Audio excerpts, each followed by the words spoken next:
Wow, got to get you home. Have you noticed in America it has become easier and easier to possess a weapon or to buy a gun than it is to vote? It is easier to get a gun than 2 packs of Sudafed. It is easier to get a gun than several other things we need to keep our society safe. And why is it now that whenever there's a mass shooting and these things happen with such frequency, you really can't tell what the flag is being lowered at half-staff for? We live in a country right now where the very same people who will not wear masks for the betterment of society refuse to stop clinging to these weapons like this. What happened to the need? Like, when did the need become so prominent that you needed to walk around with a long gun on your arm? When did that happen? Because in the 1990s, the mid-90s, AR-15s, assault weapons were banned. All of a sudden, the ban expires, and we seem to need these weapons everywhere. And let's be clear. If you are stockpiling these weapons, you are not a good guy. You are not a normal guy. You are a bad guy waiting for something to happen. It's interesting that you could not walk into a drugstore and order several packs of Sudafed because they would question your motives. They would think that you were up to something. They would want to know, and they would make you give them an ID, and they would do a version of a background check. And you couldn't go anywhere, even if you tried to go to another state, another county, and tried to purchase more of those types of medicines. They would stop you because they would believe that those are for nefarious purposes. Everybody you see stockpiling these weapons, it's one of 3 reasons. Either they believe that it is they're going to have a war with the government, there's going to be a race war, aliens from outer space are going to come down, or they're waiting for the day they get back.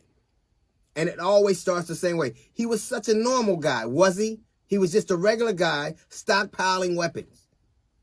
The desire to have that much firepower at your disposal says a lot about you. That's not a defense weapon. That is a weapon of assault. You don't protect your home with an AR-15.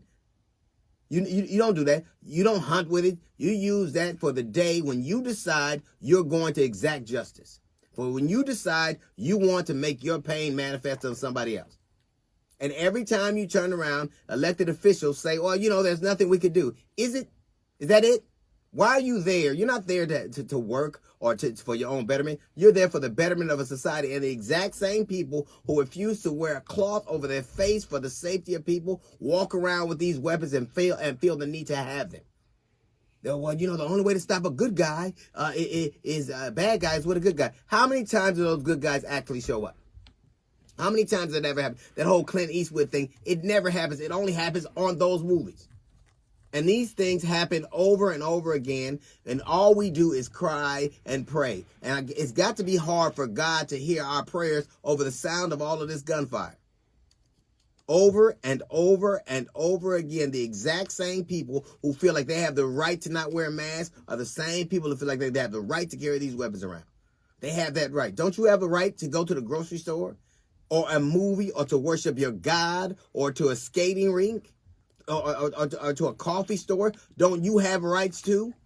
When do we decide that the rights of these kinds of few people supersede the safety of the many?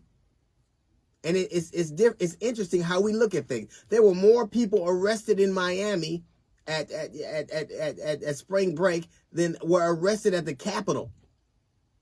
Because it is the way we have decided to see things. They say beauty is in the eye of the beholders, and so is crime. The bottom line is those weapons need to be off our streets. People need to have if you'll submit to a background check to get a runny nose taken care of, a cold medicine, you should. If you're not like they used to tell black people, you're not doing nothing wrong. Why are you worried about it? Why is it a front of asking your intent and asking why you have these things and checking your background? Why is that in the front to you? And when did you become so important that you won't wear a mask and you won't care about the safety of others?